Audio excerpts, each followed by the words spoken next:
So doubtful it's Republicans attacking Tesla dealerships around the country. It's pretty wild, actually. The other night, Donald Trump said these are domestic terrorists. Everybody laughed about it and scoffed at it.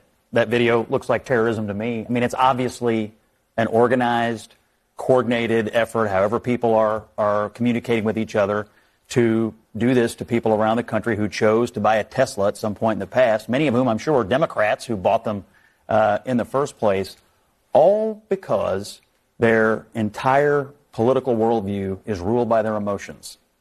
And that's the American left right now. It is one angry mob after another willing to take things into their own hands, up to and including keying, firebombing, and otherwise vandalizing cars and car dealerships and charging stations.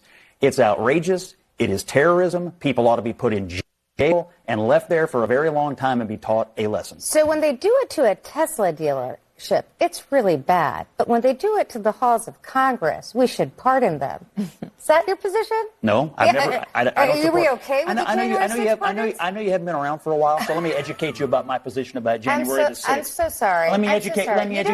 No, you don't need to patronize you don't need to. You don't need to be condescending to me. So let me educate you about my position. You want to attack me? Let me finish. Let me finish. Let's do this. January 6th and then Neera. I'm sorry you're getting emotional. I'm sorry you're a condescending person who hasn't been paying attention to what I do. Okay. Stop, guys. So here's the issue. I didn't support what happened on January the 6th and was one of the first Republicans to call it out. I don't support the pardons. I have repeatedly, just like my friend Ashley here, said that no violence in our political system is acceptable. But this right here, what's going on with a guy who helps our country, who runs successful companies, who doesn't have to be doing this, and now one of his companies is under systematic terroristic threat and violence all over the country, and people seem to be laughing about it or fine with it.